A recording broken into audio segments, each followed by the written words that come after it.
Good morning, ladies and gentlemen. On behalf of This Morning Airlines, it's my pleasure to welcome you on board flight TM 1035 to London. Myself and Kat Deely will be your cabin crew, and you're in very safe hands because we have an incredible family of pilots in the cockpit.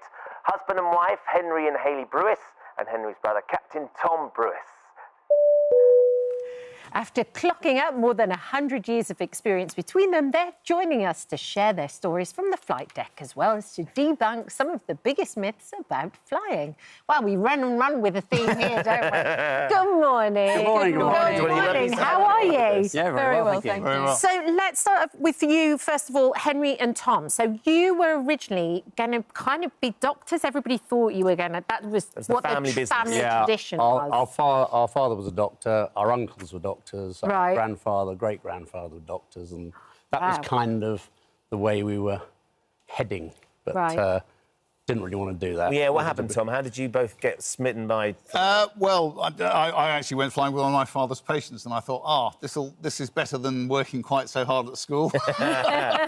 Become a doctor, so and I just loved it from the moment that happened, really, and so I started flying, and then Henry followed me shortly thereafter. I was rubbish at chemistry, so... So you couldn't do the doctoring? No. And that was difficult. it? Yeah. Well, you both look very well on it, may I say, too. And then, Hayley, you were a vet, first of all. That's all I'd ever wanted to do from the time I was 13, and Right. I qualified. Yeah. And then one fateful day, I went for a trial flight in a glider, and that was it. Flying just grabbed me, and from then on, flying it was. And so what drew you to the glider, first of all, and then what made the transition happen to kind of commercial pilot? The glider part was accident, really. Right. I was seeing practice before qualifying as a vet, as a local practice, Yeah. and there was a gliding club along the road, and they had an open day, and I thought, why not? We've been having this discussion a little bit earlier about love at first sight, and this couple that within 3 hours got engaged and they've been together for 50-odd years. The two of you met because of your passion, your new joy of flying. That's absolutely right. Yes, I was just going through the interview process for my course, and they rang me up and said, before you come for the next interview, you need this particular rating on your licence. So I rang up the flying club. I said, I need this rating. Yeah. And they said, well, we have two instructors, Jerry and Henry. I didn't know either of them, but I liked the name Henry. And look what happens, love at first flight. Yeah. We got engaged 6 months later and here you are. married for Wow. 34 years. So. How is it being so irresistible? Well, I don't know. Yeah. I mean, pilot, like you're a quick worker. So now the interesting thing is you all fly for TUI. Yes. That's your pilots for TUI. Between you, you've got 100 flying years. 100 years with TUI, we've got a bit more total. In total, flying. even more. Yeah. Hayley and Henry, you fly together quite a lot, don't you? Yeah, we certainly do. have, yeah. Yeah, indeed. But you had a flight recently, Tom, where the three of you got to fly together. Yeah, well... Tell us about that. We worked out that we'd done 100 years, so we put the idea to the company. They said International Family Day would be a good day to do this. Yeah. So 15th of May, we all hopped on an aeroplane and went to Cancun and spent a day or two there and then came back. But you see, we're all captains, so there was the problem of who's going to be in charge. Oh, so how did you sort it out? Well, we decided we can't have brothers arguing, so we thought we'd better get Hayley to be the boss. Yeah. Yes. When you are captaining of two brothers, Hayley, were they difficult to manage or did they listen? They were good boys. They did just their job. She's got two elbows. She can Yes. just stick them either side. And actually, was that the first time you'd all flown together since you've recovered from your breast cancer? Yes, absolutely. Yes, yes. As well as being the first time ever, full stop, it was first time since my recovery, yes. And you're completely clear now? Absolutely. Fingers crossed and all that, but... Oh, yeah, what a celebration too, then. It was lovely. It was like a new beginning. Sounds a bit cheesy. No, of course it's absolutely. not. It's exactly that. And now, lots of our viewers are getting ready to go off on their holidays and sort of excited about that. And there's a few myths that we'd like to dispel, if possible, with you. Because we've had a few reports recently. There's been a number of reports, Henry, about turbulence. Yeah. And it feels like, or people are reporting that there's seen an increase in turbulence and just how bad turbulence is. There's been a few flights recently and we've seen, what's tragically one death on one of those flights as well. Can you dispel the concerns about turbulence? Is it getting worse? Just how bad is it? I don't believe it's getting worse, no, and we've had a chat about it. We don't believe it's getting worse. And in fact, there's some good news on that front, and that is that the information that we're given to avoid it is getting better. even in the last couple of years, it's getting better. So, without getting too technical about it, when we first started flying, we just had a thing called a significant weather chart, which told us about jet streams and thunderstorms. We still get that, and that's very good. And then probably about 5 or 6 years ago, we started getting more information about what's called a shear rating, which is how quickly the wind changes direction and speed. And literally in the last probably 2 years, there's another thing, I'd say, without getting too technical, thing called eddy dissipation rate, which is a chart which is actually very accurate, which can tell us where a lot of the turbulence is, and we can actively descend or climb or go around it, yeah. So I'm very confident that things are actually getting better and not worse. OK, excellent. Good news. Hayley, what about lightning? Is it possible that if lightning struck a plane, it could actually take it down? No, basically. No.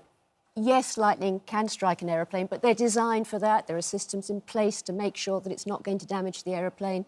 So, no, it's perfectly safe. And what about if it was a big storm, though? Would you do the same thing as the turbulence, essentially? We would go around it, right. Absolutely. OK. Yes, we have ultimate control of going around these things, and that's what we do. We want a nice, comfortable ride as well as providing one for our passengers. Have you ever had to divert for bad weather in the past?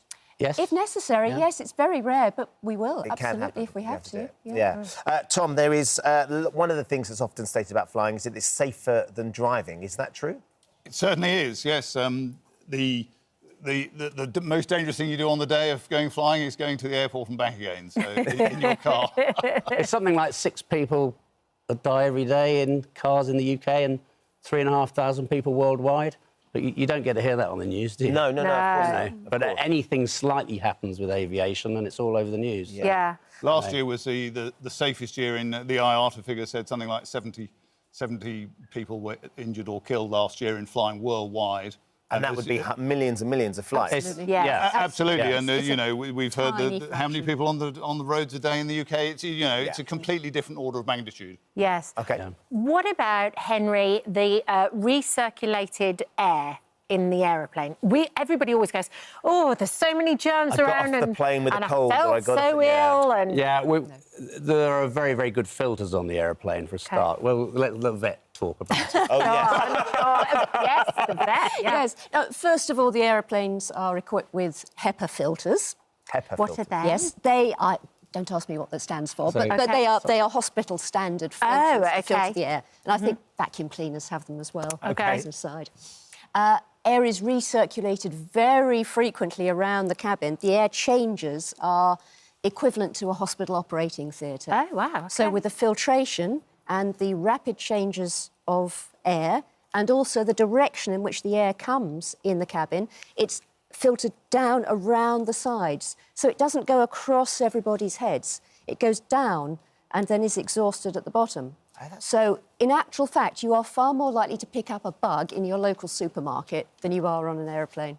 I did not know No, I didn't realise Did that's you? how it's filtered. No, Brilliant. no Lovely idea. stuff. OK, so the technical stuff for that, thank you very much, Hayley. Who's going to deal with the human waste issue then? Tom or Hands Henry, up. who do we come to? Well, I don't know. That's probably me, isn't it? There is a popular belief from some people, not from me, but planes can sometimes dump human waste mid-flight. No, that doesn't happen. It goes into a tank and it's collected at the end of the flight by what we know as the honey cart. So it's best not to be around the aeroplane when that's the being plane by emptied then. in case they get the valves in the wrong order. So what is blue ice, though? There is something called blue ice, isn't there? There is. It's a historical thing, I think. It was due to older aeroplanes which had a leak in the valve that connects to the honey cart where stuff could leak out slightly. It could... Obviously, if water comes out of the aeroplane, it's going to freeze. Right. It's blue because of the chemicals in the loo to sanitise things. Oh, I see. And occasionally, approaching an airport, that could fall off. Yeah. But that's an error rather than a design. That was back when you started flying. I haven't heard of a case of that for quite a long time.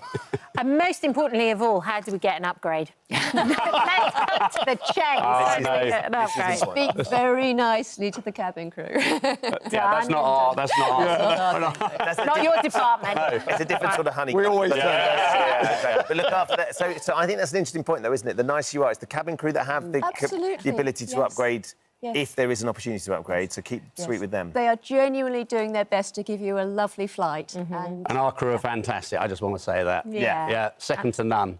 They look after you well. They do. Well, thank you all for joining us. It's lovely to meet you all. Absolute Very pleasure. nice. I know you're going to have a busy summer, I'm sure, taking people away on their holidays. yes. So fly safe.